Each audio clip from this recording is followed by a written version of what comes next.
ପିଲାମାନେ ସୁପ୍ରଭାତ। ମୁଁ କୁଳମଣି ସାହୁ ବଡ଼ମଙ୍ଗ ୟୁପି ବିଦ୍ୟାଳୟ ଆଳି ବ୍ଲକ କେନ୍ଦ୍ରାପଡ଼ା। ଗତ ଭିଡ଼ିଓରେ ଆମେ ସନ୍ଧ୍ୟା କବିତାଟି ଆଲୋଚନା କରିଥିଲେ। ଆଜି ତାର ପ୍ରଶ୍ନୋତ୍ତର କରିବା ପୂର୍ବରୁ ଆସ ଆମେ ସନ୍ଧ୍ୟା କବିତା ଭଳି ଆଉ ଗୋଟିଏ କବିତା ପାଠ କରିବା। ତୁମେ ଚାହିଁଲେ ତୁମ ଚତୁର୍ଥ ଶ୍ରେଣୀ ଓଡ଼ିଆ କାର୍ଯ୍ୟପୁସ୍ତିକା ବହିର ଦଶମ କାର୍ଯ୍ୟଫଳିତ 22 ପୃଷ୍ଠାରେ ଏ କବିତାଟି ଅଛି। ଭିଡ଼ିଓଟିକୁ ପଜ୍ କରି ସେ କବିତାଟିକୁ ନିଜେ ପଢ଼ିପାରିବ।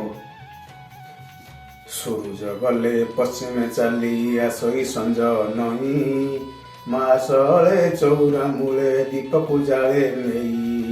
ସୂରୁଜ ଗଲେ ପଶ୍ଚିମେ ଚାଲି ଆସଇ ସଞ୍ଜ ନଈ, ମାସଳେ ଚଉରା ମୂଳେ ଦୀପକୁ ଜାଳେ ନେଇ। ମନ୍ଦିରେ ବାଜେ ଘଣ୍ଟକୁ ଘଣ୍ଟି ବାଜଇ ଶୁଭ ଶଙ୍ଖ, ଆକାଶ ଦେଶେ ମୁରୁକି ହସେ ଜହ୍ନ ଦେଖାଇ ମୁଖ। ମନ୍ଦିରେ ବାଜେ ଘଣ୍ଟକୁ ଘଣ୍ଟି ଶୁଭଇ ଶୁଭ ଶଙ୍ଖ, ଆକାଶ ଦେଶେ ମୁରୁକି ହସେ ଜହ୍ନ ଦେଖାଇ ମୁଖ। ଅନ୍ଧାର ଦେଖି ଆସନ୍ତି ପକ୍ଷୀ ଆପଣା ନୀଡ଼ ପାଶେ, ରଜନୀ ରାଣୀ କଳା ଓଢ଼ଣୀ ଟାଣି ଧରାକୁ ଆସେ। ଅନ୍ଧାର ଦେଖି ଆସନ୍ତି ପକ୍ଷୀ ଆପଣା ନୀଡ଼ ପାଶେ, ଧରଣୀ ରାଣୀ କଳା ଓଢ଼ଣୀ ଟାଣି ଧରାକୁ ଆସେ।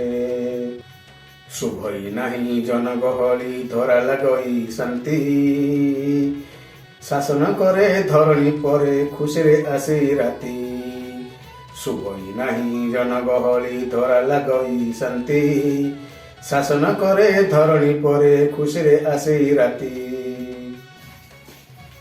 ପିଲାମାନେ ଆସ ଆମେ ଗତ ଥର ଆଲୋଚନା କରିଥିବା ସନ୍ଧ୍ୟା କବିତା ଏବଂ ଆଜି ଆବୃତ୍ତି କରିଥିବା ସନ୍ଧ୍ୟା ସମ୍ପର୍କିତ ଆଉ ଏକ କବିତାକୁ ମନେ ପକାଇବା ଏବଂ ପ୍ରଶ୍ନୋତ୍ତର ଆଲୋଚନା କରିବା। ପକ୍ଷୀମାନେ କ'ଣ ଦେଖି ବସାକୁ ଫେରି ଆସନ୍ତି? ଏହାର ଉତ୍ତର ହେଉଛି ପକ୍ଷୀମାନେ ଅନ୍ଧାର ଦେଖି ବସାକୁ ଫେରି ଆସନ୍ତି। ପରବର୍ତ୍ତୀ ପ୍ରଶ୍ନ, ମା ସଞ୍ଜବେଳେ କେଉଁଠାରେ ଦୀପ ଜାଳନ୍ତି? ଉତ୍ତର, ମା ସଞ୍ଜବେଳେ ଚଉରା ମୂଳେ ଦୀପ ଜାଳନ୍ତି। ପରବର୍ତ୍ତୀ ପ୍ରଶ୍ନ, ରାତ୍ରି ଆକାଶରେ କ'ଣ ଦେଖାଯାଏ? ଏହାର ଉତ୍ତର ହେଉଛି ରାତ୍ରି ଆକାଶରେ ଜହ୍ନ ଓ ତାରାମାନେ ଦେଖାଯାଆନ୍ତି। ସନ୍ଧ୍ୟାବେଳେ ମନ୍ଦିରରୁ କେଉଁ ଶବ୍ଦ ଶୁଭେ? ଏହାର ଉତ୍ତର ହେଉଛି ମନ୍ଦିରରୁ ସନ୍ଧ୍ୟାବେଳେ ଘଣ୍ଟ, ଘଣ୍ଟା ଓ ଶଙ୍ଖ ଶବ୍ଦ ଶୁଭେ। ପରବର୍ତ୍ତୀ ପ୍ରଶ୍ନ, ରାତିରେ ଧରା ଶାନ୍ତ ଲାଗିବାର କାରଣ କ'ଣ ଲେଖ? ଏହାର ଉତ୍ତର ହେଉଛି ରାତିରେ ଲୋକମାନେ ବିଶ୍ରାମ ନେଉଥିବାରୁ କୋଳାହଳ ଶୁଭେ ନାହିଁ, ତେଣୁ ରାତି ଶାନ୍ତ ଲାଗେ। ପରବର୍ତ୍ତୀ ପ୍ରଶ୍ନ, ଦିନର ବିଭିନ୍ନ ସମୟର ନାମ ଲେଖ। ଉତ୍ତର, ଦିନର ବିଭିନ୍ନ ସମୟର ନାମ ହେଉଛି ସକାଳ, ମଧ୍ୟାହ୍ନ, ଅପରାହ୍ନ, ସନ୍ଧ୍ୟା ଓ ରାତି। ପରବର୍ତ୍ତୀ ପ୍ରଶ୍ନ, ସନ୍ଧ୍ୟା ସମୟରେ କେଉଁ କେଉଁ ଘଟଣା ଘଟେ ମନେ ପକାଇ ଲେଖ। ଯେପରି ମା ଚଉରା ମୂଳେ ସଞ୍ଜ ଦୀପ ଜାଳନ୍ତି। ଠିକ୍ ସେହିପରି କ'ଣ ହେବ ଲେଖ। ଉତ୍ତର, ପକ୍ଷୀମାନେ ବସାକୁ ଫେରନ୍ତି। ଲୋକମାନେ କାମ ସାରି ଘରକୁ ଆସନ୍ତି। ମନ୍ଦିରରୁ ଘଣ୍ଟ, ଘଣ୍ଟା ଓ ଶଙ୍ଖ ଶବ୍ଦ ଶୁଭେ। ରଜନୀ ରାଣୀ କଳା ଓଢ଼ଣୀ ଟାଣି ଧରାକୁ ଆସେ। ଅନ୍ଧାର, ଚାରିଆଡ଼େ ଅନ୍ଧାରରେ ଘୋଟିଯାଏ। ଆକାଶରେ ଜହ୍ନ ଓ ତାରାମାନେ ଦେଖାଯାଆନ୍ତି। ପରବର୍ତ୍ତୀ ପ୍ରଶ୍ନ, ବନ୍ଧନୀ ମଧ୍ୟରୁ ଶବ୍ଦ ବାଛି ଶୂନ୍ୟସ୍ଥାନ ପୂରଣ କର। ଧରା, ପକ୍ଷୀ, ନୀଡ଼, ରଜନୀରାଣୀ, ସଞ୍ଜ। ଅନ୍ଧାର ଦେଖି ଆସନ୍ତି ଡ୍ୟାସ୍, ଆପଣା ଡ୍ୟାସ୍ ପାଶେ, ଡ୍ୟାସ୍ କଳା ଓଢ଼ଣୀ ଟାଣି ଡ୍ୟାସ୍କୁ ଆସେ। ଉତ୍ତର, ଅନ୍ଧାର ଦେଖି ଆସନ୍ତି ପକ୍ଷୀ, ଆପଣା ନୀଡ଼ ପାଶେ, ରଜନୀରାଣୀ କଳା ଓଢ଼ଣୀ ଟାଣି ଧରାକୁ ଆସେ। ପରବର୍ତ୍ତୀ ପ୍ରଶ୍ନ, ଆସ ମନରୁ କବିତାର ପଦ ପୂରଣ କରିବା। ପଶ୍ଚିମ ଆକାଶେ ଦେଖ ବୁଡ଼ିଲାଣି ରବି, ଆହାକି ଡ୍ୟାସ୍ ଛବି, ଧୀରେ ଧୀରେ ଜହ୍ନମାମୁଁ ଉଇଁଲେ ଆକାଶେ, ଗପ ଶୁଣେ ଡ୍ୟାସ୍ ପାଶେ। ଉତ୍ତର, ପଶ୍ଚିମ ଆକାଶେ ଦେଖ ବୁଡ଼ିଲାଣି ରବି, ଆହାକି ବିଚିତ୍ର ବର୍ଣ୍ଣ ମନୋହର ଛବି, ଧୀରେ ଧୀରେ ଜହ୍ନମାମୁଁ ଉଇଁଲେ ଆକାଶେ, ଗପ ଶୁଣେ ଗୀତ ଶୁଣେ ବସି ମା ପାଶେ। ପିଲାମାନେ, ଏହି କବିତାର ପଦ ପୂରଣ କରିବା ପାଇଁ ତୁମେ ନିଜ ମନରୁ ମଧ୍ୟ ନୂଆ ଶବ୍ଦ ନୂଆ ପଦ ବ୍ୟବହାର କରି କବିତାଟିକୁ ପୂର୍ଣ୍ଣ କରିପାରିବ। ପରବର୍ତ୍ତୀ ପ୍ରଶ୍ନ, ତଳେ ଦିଆଯାଇଥିବା ଶବ୍ଦ ଗୁଡ଼ିକର ସମାନ ଅର୍ଥ ବୁଝାଉଥିବା ଶବ୍ଦ ଲେଖ।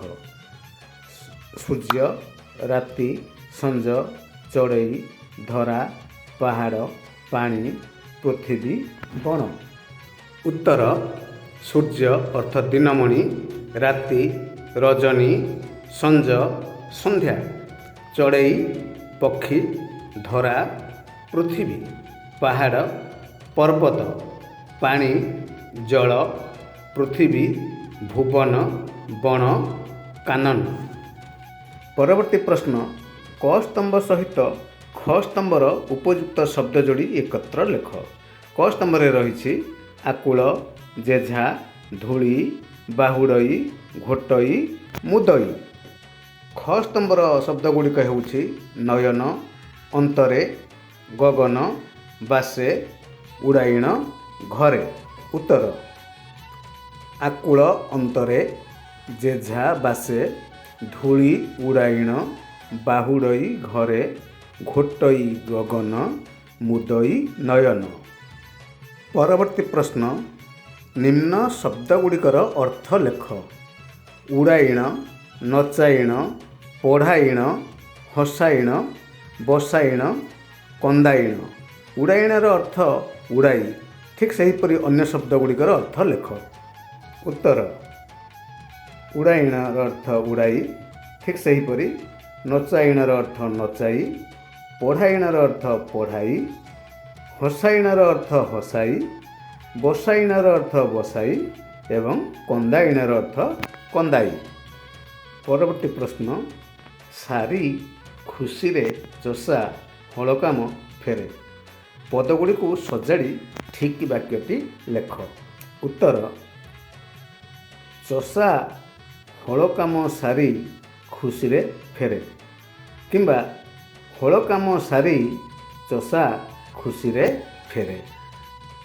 ପରବର୍ତ୍ତୀ ପ୍ରଶ୍ନ, ବନ୍ଧନୀ ମଧ୍ୟରେ ଥିବା ଶବ୍ଦ ଗୁଡ଼ିକୁ କ୍ରମରେ ସଜାଇ ଲେଖ। ମଧ୍ୟାହ୍ନ, ସନ୍ଧ୍ୟା, ସକାଳ, ଅପରାହ୍ନ। ପଦଗୁଡ଼ିକୁ କ୍ରମାନ୍ୱୟରେ ସଜାଇ ଲେଖିଲେ ଉତ୍ତର ହେବ ସକାଳ, ମଧ୍ୟାହ୍ନ, ଅପରାହ୍ନ ଏବଂ ସନ୍ଧ୍ୟା। ଆଚ୍ଛା ଅଙ୍କିତା, କହିଲ ଦେଖି ତୁମେ ସନ୍ଧ୍ୟା ହେଲେ କ'ଣ କର? ଆଜ୍ଞା ସାର୍, ମୁଁ ସନ୍ଧ୍ୟା ହେଲେ ଖେଳ ସାରି ଘରକୁ ଫେରି ଆସେ। ଗୋଡ଼ ହାତ ଓ ମୁହଁ ଧୋଇ ଘରେ ଠାକୁରଙ୍କ ପାଖରେ ପ୍ରାର୍ଥନା କରେ। ପିତା ମାତା ଓ ଘରେ ଥିବା ଗୁରୁଜନମାନଙ୍କୁ ପ୍ରଣାମ କରେ। ମା ଯାହା ଜଳଖିଆ ଦିଅନ୍ତି ଆନନ୍ଦ ମନରେ ଖାଏ। ତାପରେ ମୋର ପାଠ ବହି, କଲମ ଓ ଖାତା ଧରି ପଢ଼ିବାକୁ ବସେ। ପଢ଼ା ସାରି ରାତ୍ରି ଭୋଜନ କରି ପ୍ରାୟ 10ଟା ବେଳକୁ ବିଛଣାକୁ ଯାଏ। ଧନ୍ୟବାଦ ଅଙ୍କିତା, ଏବେ ତୁମେ ତୁମ ଜାଗାରେ ବସ। ପିଲାମାନେ, ଆସ ଆମେ ଏହି କବିତାରୁ କ'ଣ ଶିଖିଲେ ବୁଝିବା। ପିଲାମାନେ, ସୂର୍ଯ୍ୟ ଉଦୟ ହେଲେ ଦିନ ଆରମ୍ଭ ହୁଏ। ଦିନରେ ଜୀବଜଗତ ଚଳଚଞ୍ଚଳ ଥାଏ। ସୂର୍ଯ୍ୟ ଅସ୍ତ ହେଲେ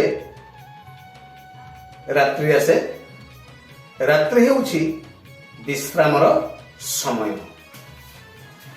କୃଷକମାନେ ସାରା ସଂସାରକୁ ଖାଦ୍ୟ ଯୋଗାଇଥାନ୍ତି। ପରିଶ୍ରମ ପରେ ବିଶ୍ରାମ ନେବା ଏକ ଭଲ ଅଭ୍ୟାସ। ସକାଳେ ଓ ସନ୍ଧ୍ୟାବେଳେ ଆମେ ଗୁରୁଜନମାନଙ୍କୁ ପ୍ରଣାମ କରିବା ଉଚିତ। ପିଲାମାନେ, ଆଜି ପାଇଁ ଏତିକି। ପୁଣି ଆରଥରକୁ। ଧନ୍ୟବାଦ।